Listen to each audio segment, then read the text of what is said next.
하나님 말씀 보도록 하겠습니다. 출애굽기 29장 1절부터 9절까지의 말씀입니다. 출애굽기 29장 1절부터 9절까지의 말씀, 저 여러분이 한 절씩 교독하고 마지막 절은 합독하도록 하겠습니다. 교독합니다. 내가 그들에게 나를 섬길 제사장 직분을 위임하여 그들을 거룩하게 할 일은 이러하니 곧 어린 수소 하나와 흠없는 수양 둘을 택하고 무교병과 기름 섞인 무교 과자와 기름 바른 무교 전병을 모두 고운 밀가루로 만들고 그것들을 한 광주리에 담고 그것을 광주리에 담은 채 그 송아지와 두 양과 함께 가져오라. 너는 아론과 그의 아들들을 회막문으로 데려다가 물로 씻기고 의복을 가져다가 아론에게 속옷과 에봇 받침 겉옷과 에봇을 입히고 흉패를 달고 에봇에 정교하게 짠 띠를 띠게 하고 그의 머리에 관을 씌우고 그 위에 거룩한 패를 더하고 관유를 가져다가 그의 머리에 부어 바르고 그의 아들들을 데려다가 그들에게 속옷을 입히고 합독합니다. 아론과 그의 아들들에게 띠를 띄우며 관을 씌워 그들에게 제사장의 직분을 맡겨 영원한 규례가 되게 하라. 너는 이같이 아론과 그의 아들들에게 위임하여 거룩하게 할지니라. 아멘. 주변에 있는 분들에게 이렇게 한번 인사하도록 하겠습니다. 당신의 얼굴을 보니 행복해집니다. 네, 우리가 서로의 얼굴을 대면할 때마다 행복해질 수 있는 은혜가 있는 그런 빛과 소금교회 되시기를 주님의 이름으로 축원합니다. 네, 오늘은 출애굽기 29장 1절부터 9절까지의 말씀을 가지고 사돈을 잘 만나야 한다라는 제목으로 하나님 말씀 증거하도록 하겠습니다. 제가 저희 아내하고 결혼을 준비하기 위해서 이제 상견례를 이렇게 약속을 하고 날짜를 잡고 같이 이렇게 가족들이 모이는 시간이 있었습니다. 저는 굉장히 결혼을 늦게 했기 때문에 주변에 있는 친구들이 다 결혼을 한 상태여서 상견례에 대한 분위기도 좀 궁금하고 어떻게 해야 되는 건지 궁금해가지고 제가 좀 이렇게 친한 친구에게 물어봤습니다. 야, 상견례는 어때? 분위기가 어때? 뭐 어떻게 하는 거야? 라고 물어봤더니 제 친구가 이렇게 대답했습니다. 이 세상에서 가장 불편한 식사 자리가 상견례 자리라고 얘기했습니다. 저는 그래서 굉장히 어려운 마음과 어떻게 잘 해결해야 될까라는 그 여러 가지 그 불안한 마음들을 가지고 상견례에 임했는데 저희 상견례를 하는 과정 속에 정말 기적과 같은 일이 벌어졌습니다. 저희 장모님과 저희 아내가 모든 식사의 반찬들과 그 밥을 다 옳기라는 그런 일이 벌어졌습니다. 저는 가장 불편한 자리라고 분명히 들었는데 너무 맛있게 먹으면서 계속 맛있다 더 달라고 막 얘기하면서 굉장히 거대한 식사를 치르는 이런 모습을 봤습니다. 지금도 저희 어머니께서는 저희 아내와 장모님에게 항상 그 얘기를 하십니다. 상견례에서 그렇게 잘 먹는 사람은 처음일 거라고 얘기하시면서 그 얘기를 이렇게 하고 있습니다. 그런 자리가 왜 어렵고 힘드냐라고 하면 사실은 자녀들의 관계 속에서 부모가 만나는 그 만남 자체가 어색한 만남이기 때문입니다. 부모들이 알고서 만나는 관계가 사실은 좀 드뭅니다. 예전에는 그런 관계가 참 많았는데 요새는 이제 사회가 많이 변하다 보니까 자식들의 만남을 통해서 전혀 모르던 부모님들이 만났을 때 갖는 어려움들이 있거든요. 그런데 이 만남이 잘 되면 그 집안에 큰 화목함이 찾아오더라는 거예요. 그래서 이 사돈지간을 어떻게 만나느냐, 사돈과의 사이가 어떻느냐는 사실은 이 가정의 출발과 모든 관계를 결정하기도 하고 또 그 안에서 일어나는 모든 어려움의 문제가 잘 해결될 수 있는 다리가 되어지기도 합니다. 그런 차원에서 제가 오늘 본문을 읽으시고 이 본문에 관련되어진 내용을 저희가 충분히 다룰 겁니다. 사실은 오늘 이 본문은 여러분 성경을 보시면 되겠지만 레위기 8장 1절부터 36절에 자세하게 더 기록되는 병행 구절입니다. 그래서 우리가 어떻게 예수 그리스도로 말미암아 죄가 사해지는가에 대한 제사에 대한 전체적 원리가 이 안에 다 담겨져 있습니다. 이 내용들을 풀어가기 전에 이 내용이 그 나타난 배경들을 좀 살펴보면 여기에 제사장의 직분 속에도 복음이 숨겨져 있다는 걸 발견하게 됩니다.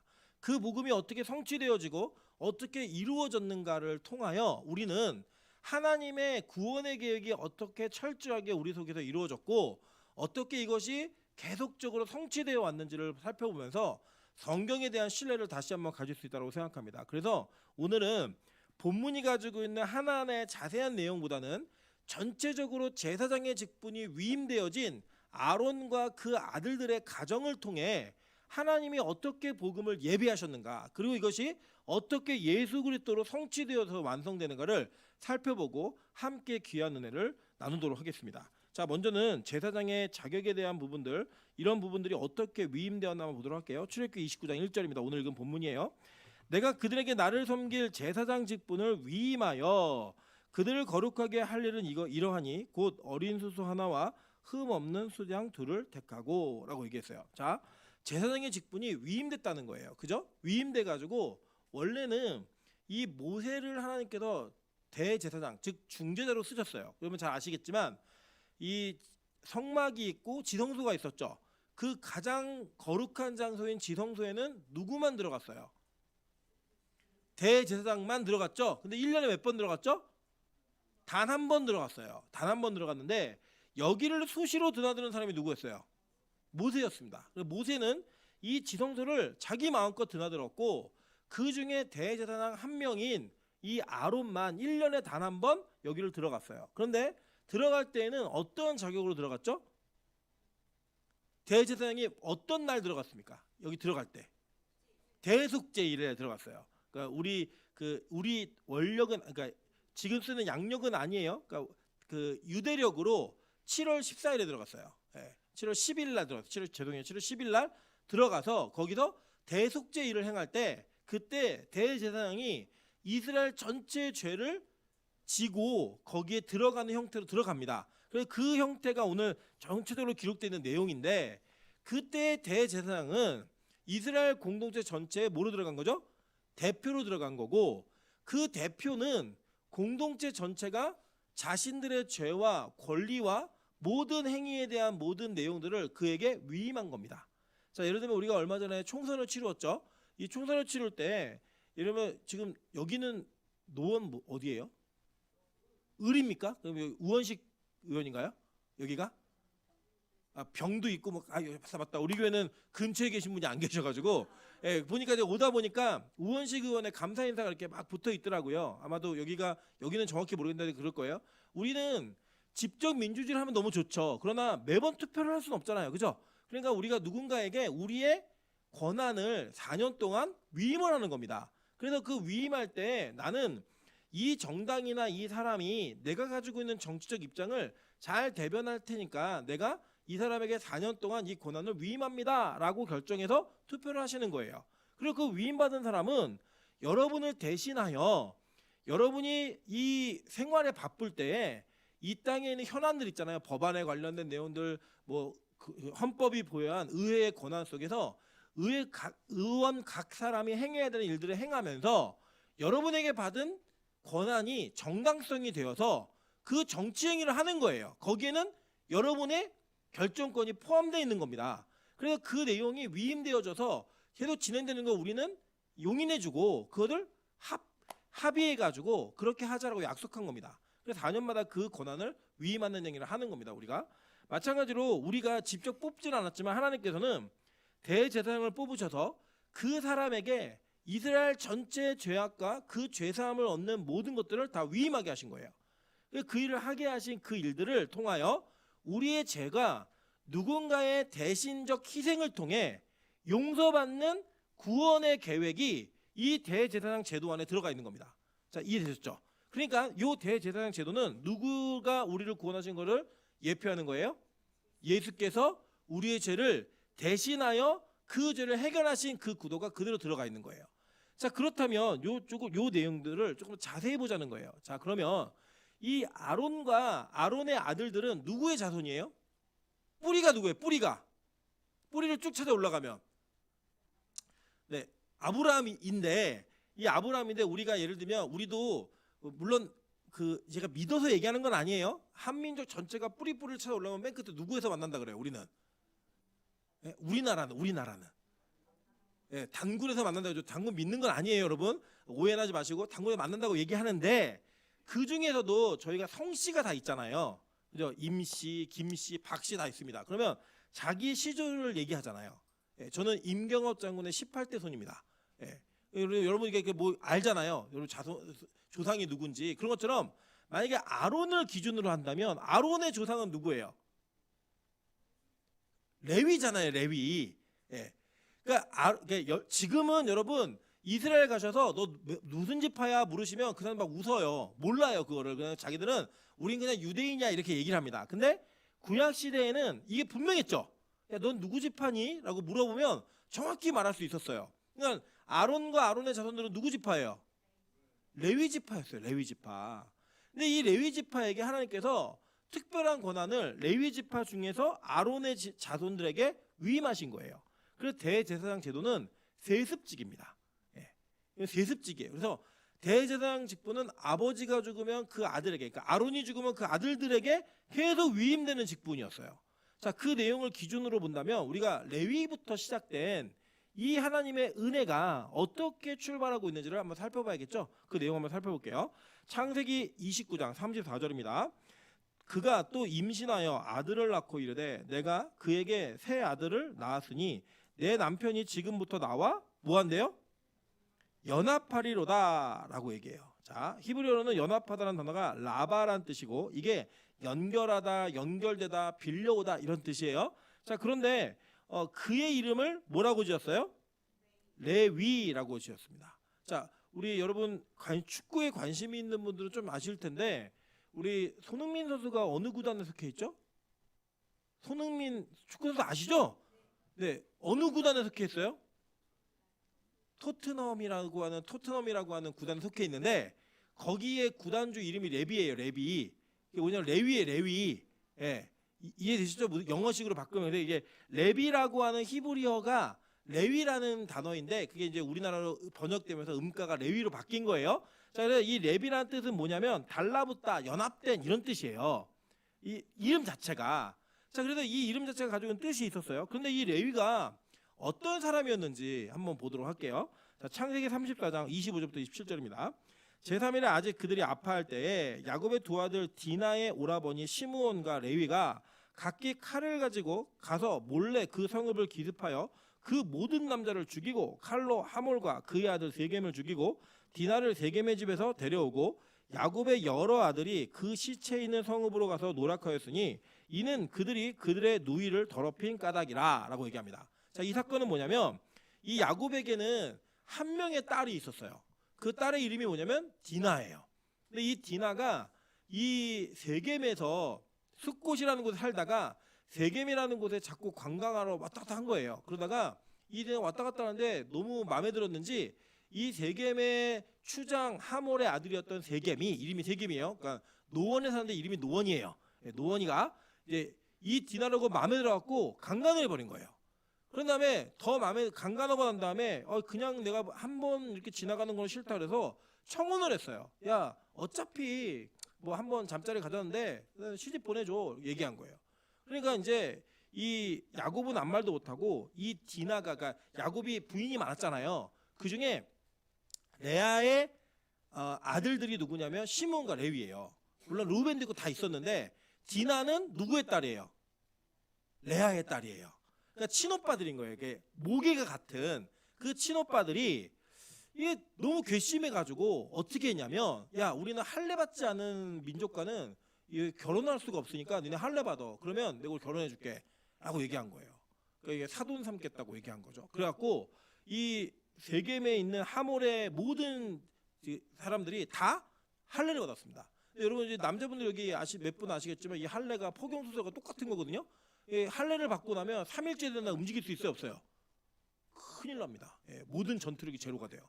그때 이제 이 레위하고 시므온 둘이 가가지고 그 지역의 남자들 싸그리 죽여버린 거예요. 그런 다음에 죽이고 난 다음에 돌아와가지고 야, 우리가 이 지역에 있는 남자들 다 죽여버렸으니까 가서 털자. 이래가지고 다른 아들들은 살인에 동참하지 않았고 이 털러 가는 그 노략에 동참한 겁니다. 그러니까 다 가서 죽인 게 아니에요. 그 살인자들은 누구였어요? 시므온과 레위였어요. 그러니까 이 두 아들은 여러 아들 중에 굉장히 공격성이 강하고 포악했던 것 같아요. 특별히 시므온은 이 요셉을 죽여버리자. 야, 저기 꿈꾸는 자가 오는데 죽여가지고 저 꿈이 어떻게 되나 볼까라고 얘기했던 게 시므온이에요. 그래서 이 두 아들들, 여러 야곱의 아들들 중에 시므온과 레위는 굉장히 폭력적인 성향을 가지고 있었습니다. 그래가지고 야곱이 나중에 이 두 아들들을 포함한 12아들들에 대한 미래를 예언하고 축복할 때 뭐라고 하나 한번 보도록 할게요. 자, 창세기 49장 1절부터 7절입니다.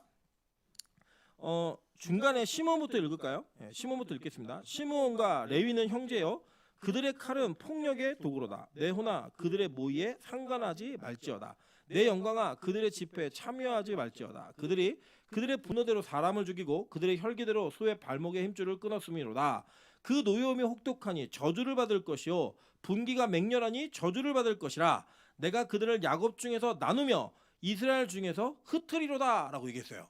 자, 이게 보면은 지금 아버지가 아들에게 유언을 남기는데 이런 말을 하는 아버지를 보면 이게 축복 같으세요? 저주 같으세요? 완전 저주죠. 근데 한번 잘 생각해 보시자는 거예요. 자, 예를 들면 이런 거예요. 시므온하고 레위는 모이면 사고를 쳐요. 예, 모이면 사고를 치는 거예요. 연합만 되면 아주 사람 죽이고 사람을 잔해하는 기계처럼 폭력적으로 다루는 일에 너무 죽이 잘 맞는 거예요. 얘네들 어떻게 해놔야 돼요? 띄어놔야 돼요. 그래야 이게 뭐예요? 복인 거예요, 복. 여러분, 예를 들어 우리 그러잖아요. 주일학교 애들도 우리 찬수하고 수하고 붙으면 엄청 떠들어요. 그래 이제 선생님들이 어떻게 해요? 가운데 앉으세요. 애들을 분리시켜 놓는다고요. 그래야 얘네들이 안 떠드니까. 근데 얘네 자꾸 붙여놓으면 어떤 일이 벌어져요? 장난치고 떠들어요. 그러니까 선생님도 어떻게 하냐면 얘네를 떨어뜨려 놓는 거예요. 그러면 얘네가 분리되는 것 자체는 슬픔이지만 전체적으로 볼 때는 예배 시간에 분리시켜 놓는 건 복이에요, 아니에요? 복인 거죠. 그러니까 사실은 이거는 저주가 아니에요. 이제 나중에 우리 더 자세히 살펴보겠지만 이 하나님께서 레위와 시므온을 구원하시기 위한 하나님의 방편이었다라는 거예요. 자, 그걸 내용을 좀 더 보도록 할게요. 근데 이 레위를 하나님께서는 연합됨으로 구원하고자 하셨는데 이 레위의 후손들이 지금 뭘 하냐면 뭘 하고 있나 한번 볼게요. 호세아 4장 17절부터 19절입니다. 에브라임이 우상과 뭐 했대요? 연합하였으니 그게 뭐예요? 이게 하나가 되다, 부부가 되다, 동맹하다, 연합된 이런 뜻이에요. 왜냐하면 레아가 항상 야곱을 그리워했잖아요. 그 레위를 낳으면서 내가 남편과 연합하리로다 그래갖고 그 부부됐다, 내가 이제 다시 하나가 될 거야, 이거를 소망하면서 지은 이름이 레위였다고요. 그러니까 그 연합됨으로 이스라엘 백성들이 뭘 했냐면 누구와 연합했대요? 우상과 연합한 거예요.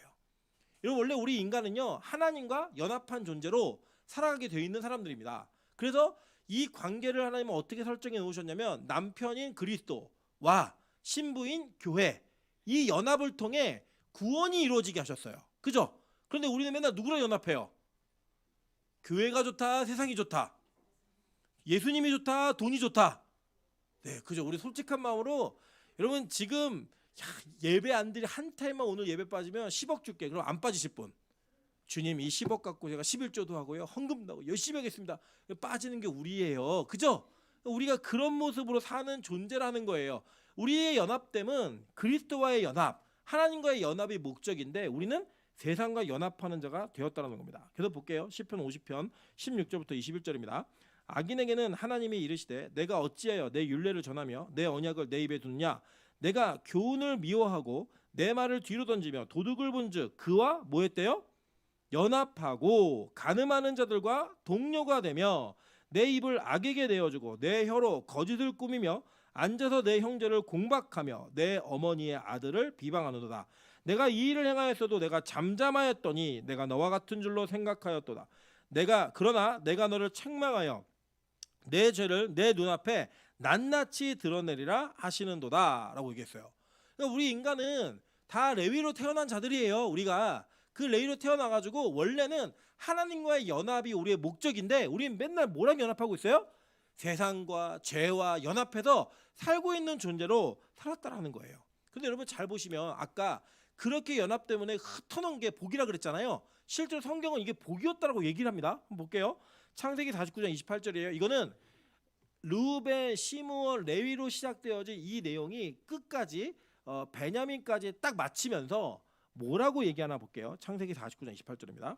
이들은 이스라엘의 12지파라. 이와 같이 그들의 아버지가 그들에게 말하고 그들에게 축복하였으니 곧 그들 각 사람의 분량대로 축복하였더라 라고 얘기해요. 이 분량이라는 단어가 히브리어는 베레카라는 뜻인데 이게 헬라어로 옮겨질 때는 역할이란 뜻이에요. 각자 은혜의 역할대로 하나님께서 그들을 축복하셨다라고 얘기하는 거예요. 자, 그리고 이 축복이 도대체 어떤 축복인가?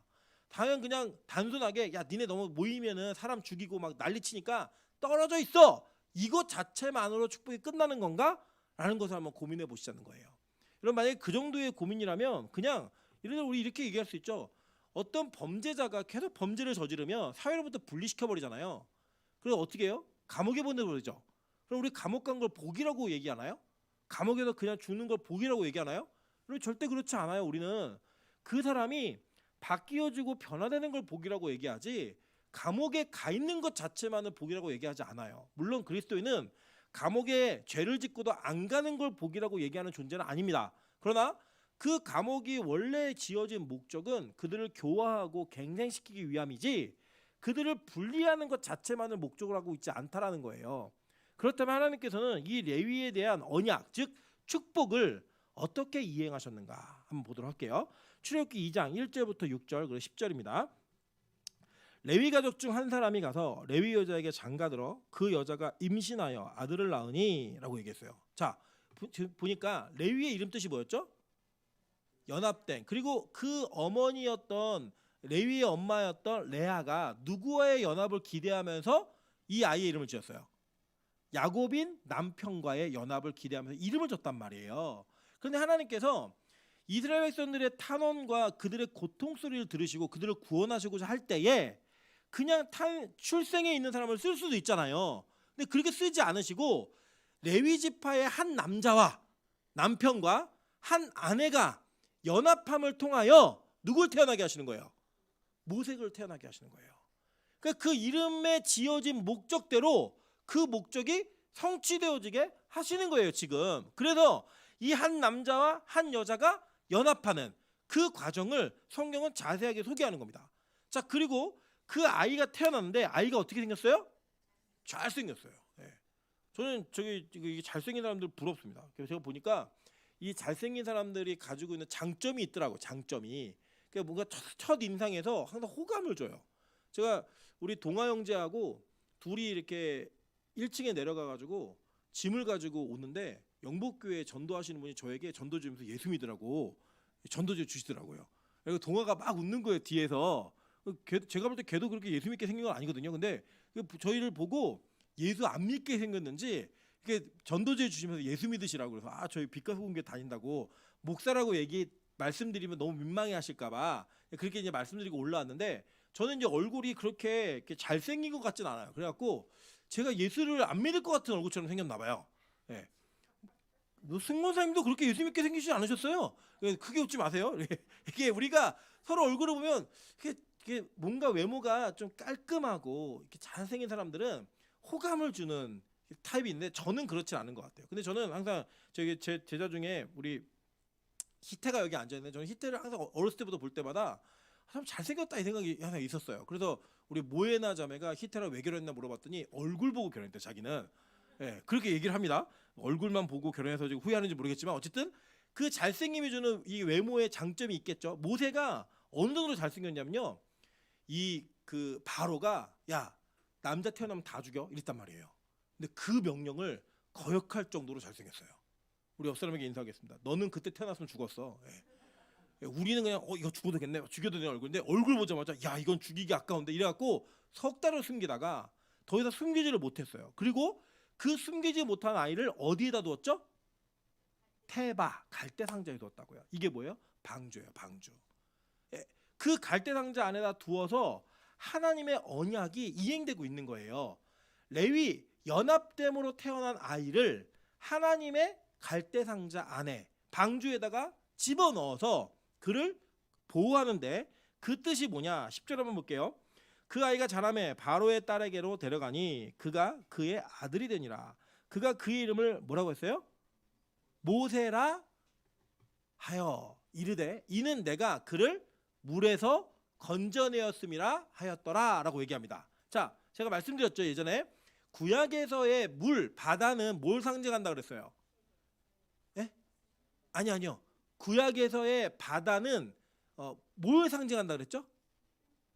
세례가 의미하는 게 뭐냐면 죽음이에요. 그죠? 죽는 거잖아요. 그래서 구약에서의 바다, 물은요 죽음, 심판을 상징하는 거예요. 그래서 세례가 맞아요. 틀린 건 아닌데 그 죽음으로 들어갔다가 나오는 걸 세례라고 얘기하잖아요. 그래서 물 자체는 구약에서는 심판을 상징하는 거예요. 그래서 이 창세기를 읽고 있는 출애굽기를 듣고 있는 이 출애굽한 이스라엘 백성들에게 물은 뭘 제일 먼저 떠오르겠을까요? 홍수, 심판, 이걸 상징하겠다고요. 그러니까 모세는 어디서 건진 사람이에요? 죽음과 심판에서 건져온 하나님의 아들인 거예요. 그러니까 레위가 무슨 짓을 저질렀어요? 죽을 짓을 저질렀는데 그 죽음과 사망으로부터 건져온 사람이라는 거예요. 이해되시죠? 그게. 그래서 물에서 건진 자라는 뜻이 그 의미까지 다 내포하고 있는 거예요. 자, 그런데 이 모세에게 주셨던 그 특권, 그 성막의 지성소를 들락날락 거릴 수 있는 특권이 누구에게도 위임되는 거냐면 지금 아론에게도 위임이 되는 거예요. 그죠? 위임이 되는 건데 왜 이렇게 위임될 수 있고 그 위임의 의미가 무엇인가를 잘 보셔야 됩니다. 한번 볼게요. 출애굽기 4장 22절부터 23절입니다. 너는 바로에게 이르기를 여호와의 말씀에 이스라엘은 내 아들 내 장자라. 내가 내게 이르기를 내 아들을 보내주어 나를 섬기게 하라 하여도 내가 보내주기를 거절하니 내가 내 아들 내 장자를 죽이리라 하셨다 하라 하시니라 라고 얘기해요. 자, 하나님은 이 자기의 백성을 건지시기 위해서 세상의 장자들을 다 죽여버리겠다는 거예요. 그 죽이고 건져올 테니까 그렇게 말해 라고 얘기합니다. 그래서 실제로 죽였어요, 안 죽였어요? 죽였다고요. 죽였는데 여러분 잘 기억해 보시면 이스라엘의 장자들이 아무런 조건 없이 건진받는 게 아니었어요. 그죠? 무슨 조건이 있었어요? 네? 유월절 어린 양의 피를 발라야지만 그 죽음으로부터 건진바 되었다고요. 그러니까 원래 이스라엘의 모든 장자들은 다 운명이 죽을 운명이었는데 그 죽을 운명으로부터 은혜로 건진받은 자들인 거예요. 그리고 오늘 여기 보시면 나중에 우리 다 읽으면 막 양 죽이고 막 이런 장면이 나와요. 그게 다 여기에 포함되어 있는 내용이라고요. 그래서 이 죽음으로부터 건진 장자들을 원래는 하나님은 소유권을 분명히 하셨어요. 야, 너네 원래 다 죽었어야 되는데 내가 살렸으니까 너희들은 다 내 거야. 그 이스라엘 장자들은 다 누구 거예요? 하나님 거예요. 근데 장자들을 다 가지고 오면 이스라엘 공동체가 돌아가요, 안 돌아가요? 안 돌아가니까 하나님은 특정한 방법을 택하셨어요. 자, 그게 민수기 3장 11절부터 13절입니다. 여호와께서 모세에게 말씀하여 이르시되 보라 내가 이스라엘 자손 중에서 레위인을 택하여 이스라엘 자손 중에 태를 열어 태어난 모든 맞이를 대신하게 하였은즉 레위인은 내 것이라. 처음 태어난 자는 다 내 것임은 내가 애굽 땅에서 그 처음 태어난 자를 다 죽이던 날에 이스라엘의 처음 태어난 자는 사람이나 짐승을 다 거룩하게 구별하였음이니 그들은 내 것이 될 것임이라. 나는 여호와이니라 라고 얘기했어요. 자, 이해되시죠 이제? 자, 그러니까 모세라는 이름의 뜻도 레위가 연합됐다라고 이름이 지어진 것도 다 하나님께서 이 장자 대신에 레위 지파를 자기 소유로 삼겠다라고 하는 하나님의 정확한 의지가 이미 표현되어 있는 계획이었던 거예요. 그게 하나하나 실현되고 있는 거예요. 자, 그래서 레위 지파는 다 하나님 거예요. 그래서 하나님은 레위 지파에게 어떠한 은혜를 주셨냐면 하나님 자체가 그들의 기업이 되게 하셨고 그들은 이 땅의 기업을 받지 못하게 하셨어요. 자, 그 내용 한번 볼게요. 여호수아 13장 14절 그리고 32절부터 33절입니다. 그리고 여호수아 18장 7절 세 군데 구절 보도록 할게요. 오직 레위 지파에게는 여호수아가 기업으로 준 것이 없었으니 이는 그에게 말씀하신 것과 같이 이스라엘의 하나님 여호와께 드리는 화제물이 그의 기업이 되었습니다. 32절부터 33절입니다. 요단 동쪽 여리고 맞은편 모압 평지에서 모세가 분배한 기업이 이러하여도 오직 레위 지파에게는 모세가 기업을 주지 아니하였으니 이는 그들에게 말씀하신 것과 같이 이스라엘의 하나님 여호와께서 그들의 기업이 되심이었더라라고 얘기합니다. 자, 이게 보세요. 여러분 성경에 나오는 기업이라는 단어가 나할라라는 단어인데 이 단어의 뜻이 뭐라 그랬죠? 기업의 뜻이 뭐라 그랬어요? 세습되어지는 자산이에요. 네. 세습되는 자산이에요. 그래서 기업이 실제로 뭐였어요? 이스라엘 12지파의 기업이 땅은 그래서 사고 팔 수 있다 없다? 없어요. 성경의 개념에서 땅은 사고 팔지 못해요. 그래서 희년이 되면 다 돌려주는 거였잖아요. 그런데 누구에게는 땅을 안 줬어요? 레위에게는 안 준 거예요. 왜 안 줬냐면 레위에게는 야 너희들의 기업은 나야 하나님이고 다른 건 아니야라고 얘기하신 거예요. 그래서 여러분 이런 겁니다. 이 레위 지파는 땅을 받지는 못했어요. 그러나 그들은 제사장 직분을 세습하게 돼 있는 거예요. 이해가 되셨죠? 그 제사장 직분이 곧 세습의 기업인데 이 제사장 직분이 곧 뭐라는 거예요? 그러면 하나님이라는 거예요. 이해되세요? 무슨 말인지 지금? 예. 이 내용이 지금 기록되고 있는 거예요. 자, 볼게요. 여호수아 18장 7절입니다. 레위 사람은 너희 중에 분깃이 없나니 여호와의 제사장 직분이 그들의 기업이 됨이며 물려받는 세습하는 이게 된다는 거예요. 자, 이제 요거를 기준으로 하여서 지금부터 제가 왜 사돈을 잘 만나야 되나 설명을 좀 드리도록 할게요. 자, 이 관점에서 보면 지금 레위 지파는 원래 저주받을 짓을 악행을 서슴없이 저질렀던 자들이에요. 근데 이 사람들을 하나님께서 구원하시기로 작정하셔가지고 모세를 통해 구원하시고 아론에게 이 직분을 위임하셨는데 이 아론에게 위임되어진 제사장 직분은 아론과 그의 아들들에게 주는 거예요. 그러면 이 아빠인 아론이 혼자 애를 낳아요, 못 낳아요? 못 낳아요. 그러면 누가 있어야 돼요? 엄마가 있어야지 낳죠. 그죠? 엄마가 있어야 하는데 그 엄마가 누군지 성경이 소개를 해요. 그 소개 한번 볼게요. 자, 출애굽기 6장 19절부터 23절입니다. 무라리의 아들들은 마홀리와 무시니 이들은 그들의 족보대로 레위의 족장이요. 아므람은 그들의 아버지 누이 요게벳을 아내로 맞이하였고 그는 아론과 모세를 낳았으며 아므람의 나이는 137세였으며 이스라엘의 아들들은 고라와 네벡과 시그리오 우시엘의 아들들은 미사엘과 엘사반과 시드리오 아론은 암미나답의 딸 나손의 누이 엘리세바를 아내로 맞이하였고 그는 나답과 아비우와 엘르아살과 이다말을 낳았으며 이렇게 얘기해요. 그러니까 아론과 그의 아들들이라고 얘기하면요. 그의 아들들의 실명이 뭐냐면 나답, 아비우, 엘르아살, 이다말이에요. 그러니까 아론은 몇 명의 아들이 있었다? 4명의 아들이 있었는데 엄마가 누구다? 엘리세바.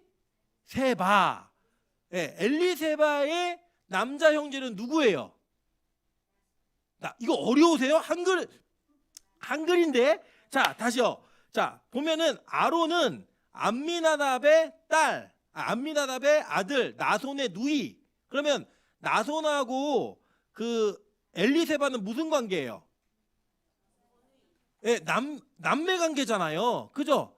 예, 남매 관계예요.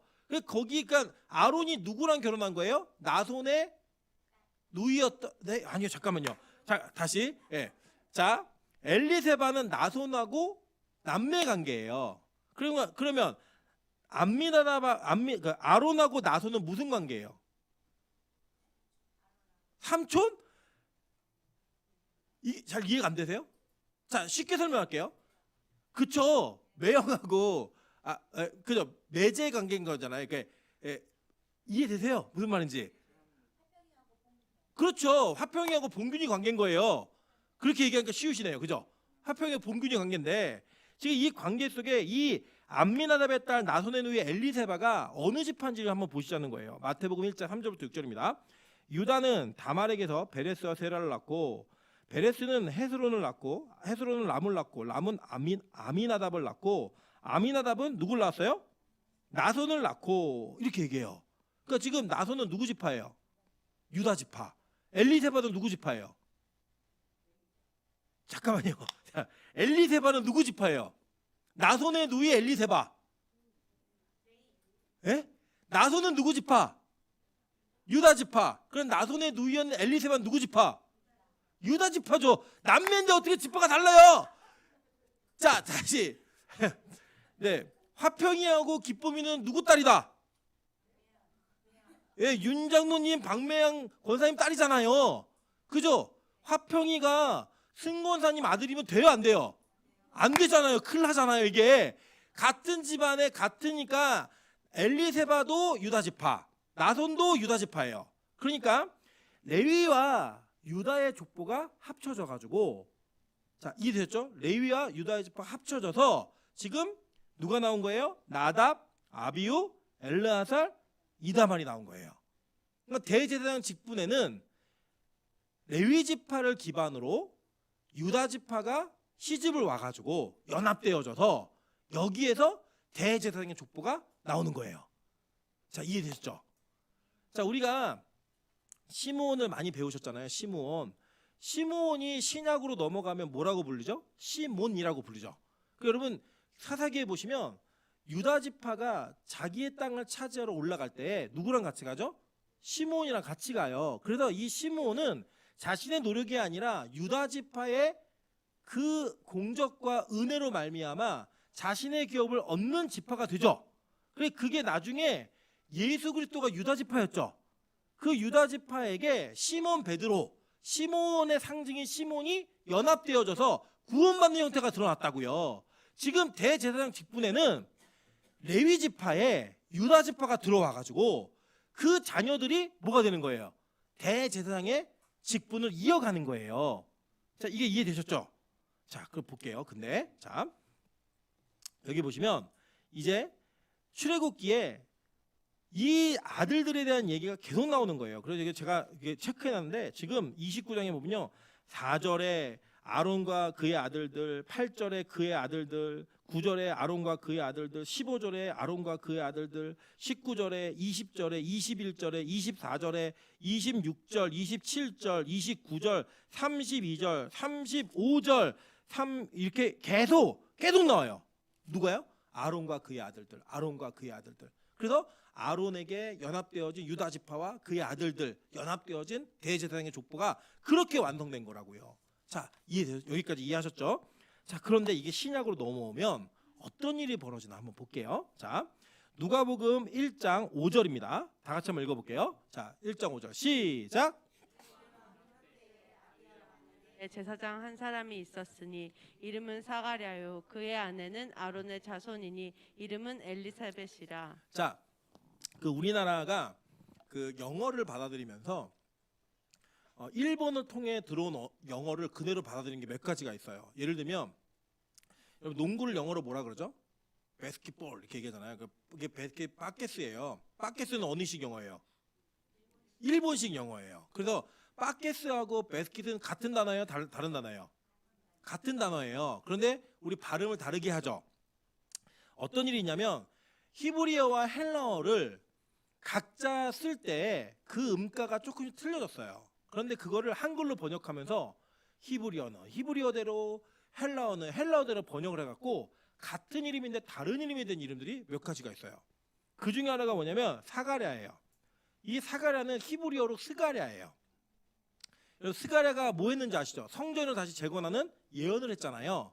그러니까 이 스가랴의 구약의 이미지는, 물론 스가랴가 많지만 제일 유명한 스가랴는 구약에서 성전의 재건축을 얘기했던 스가랴 선지자가 제일 유명해요. 그 스가랴의 이름, 그리고 그가 레위 지파였어요. 제사장 지파였다고요. 그 스가랴와 누가 결혼했냐면 엘리사벳이 결혼했어요. 엘리사벳은 누구 엄마예요? 누구 요한?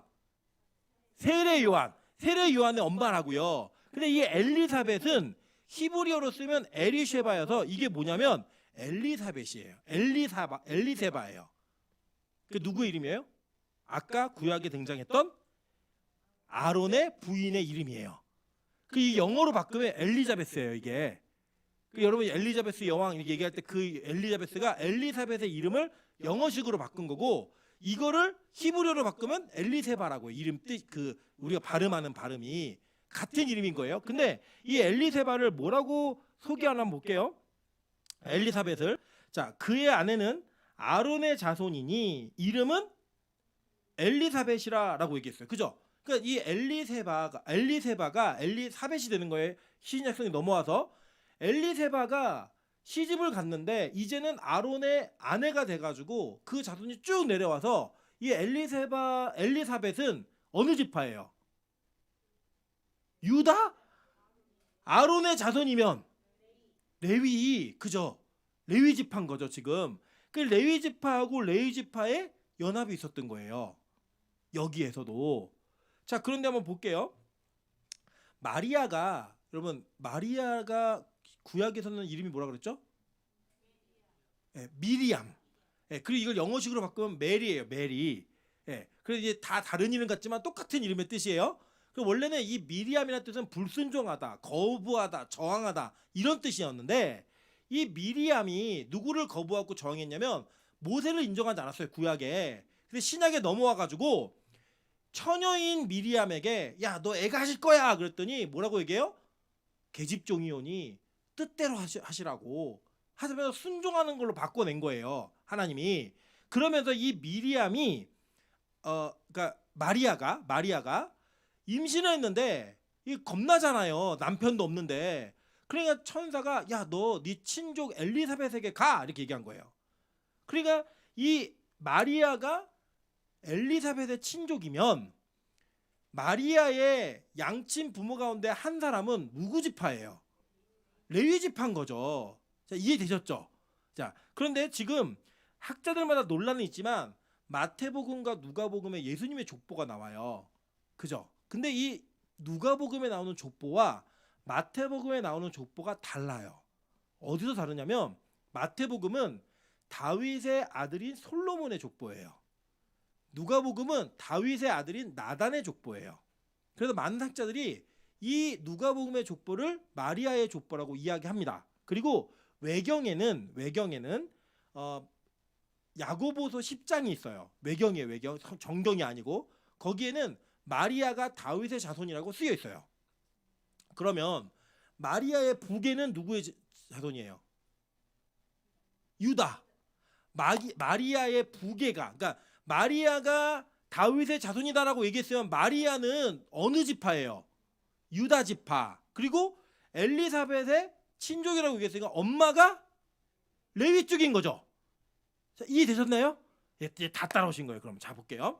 그러니까 누가복음 3장 31절 33절은 제가 방금 얘기한 말씀이에요. 그 위는 멜레아요, 그 위는 맨나요, 그 위는 마따다요, 그 위는 나단이요, 나단이가 다윗이요 이렇게 얘기하잖아요. 그리고 그 위는 이세요, 오벳이요, 그 위는 보아스요, 살몬이요, 나손이요, 아미나답이요, 유다요까지 올라가잖아요. 그죠? 하나님까지 올라가는 거예요. 그 족보가 거꾸로 가고 내려오는 족보인데 이 족보를 따져보면 마리아는 부계가 유다 지파, 그리고 모계가 레위 지파 이렇게 되는 거예요. 그래서 이 유다 지파와 레위 지파가 연합해서 누가 태어나는 거예요? 예수님이 태어나는 거예요. 그래서 구약에 실현되었던 제 대상의 족보, 세습되어지는 그 족보에 이어서 이 신약에서는 유다 지파를 기반으로 레위 지파가 연합되어져서 대제사장이신 예수 그리스도가 탄생하게 되는 거예요. 성경이 이렇게 정교하게 구약의 예언을 성취하는 걸로 이루어져 있습니다. 그래서 보세요. 마태복음 1장 16절. 야곱은 마리아의 남편 요셉을 낳았으니 마리아에게서 그리스도라 칭하는 누가 났어요?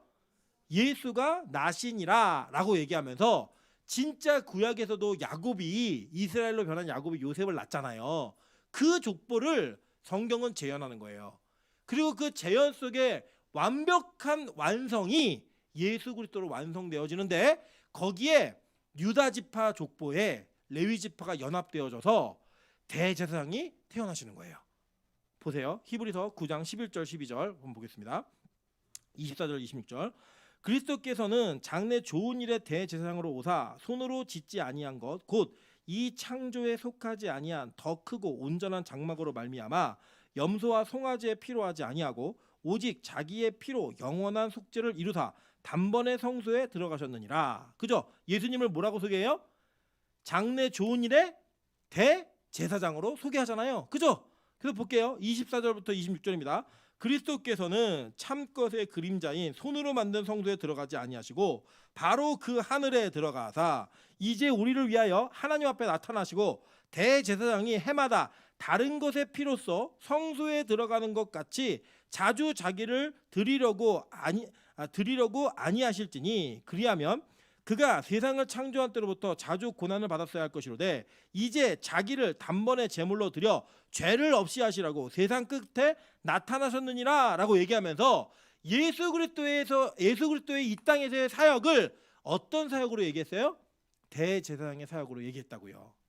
그러니까 지금 여러분이 앞으로 다다음 주 배우실 이 출애굽기 29장 그리고 레위기 8장에 있는 모든 내용은 앞으로 예수께서 우리를 대신하여 어떻게 죄를 사하시는가를 보여주는 하나님의 맡기신 위임되어진 직분인 거예요. 아멘. 그렇죠. 저와 여러분이 그리고 예수 그리스도로 말미암아 제사장으로 부르심을 받은 자들이에요. 그래서 우리가 우리의 죄를 해결하기도 하고 타인의 죄를 놓고 중보기도도 하는 거예요. 이게 여기에서 다 이루어지는 겁니다. 그래서 여러분 우리가 뭘 잘 만나야 되면 사돈을 잘 만나야 되는데 우리는 예수를 사돈으로 삼아야 돼요. 우리 레위잖아요. 레위처럼 죄짓고 죄와 연합되고 그저 딴짓하고 이런 우리 족보에 누구의 족보가 들어와야 돼요? 예수의 족보가 들어와 버려야 된다고요. 그렇게 사돈을 잘 만나야 우리가 그 죄로부터 구원함을 얻는 은혜가 우리에게 임하는 거예요. 여러분이 이 땅에서요. 여러분 아무리 여러분이 최선을 다해서 열심히 살아도 그 은혜의 통로가 없이는 절대로 구원함이 이루어지지 않습니다. 돈이요? 예수 안 믿어도 벌 수 있습니다. 명예요? 예수 안 믿어도 가질 수 있고요.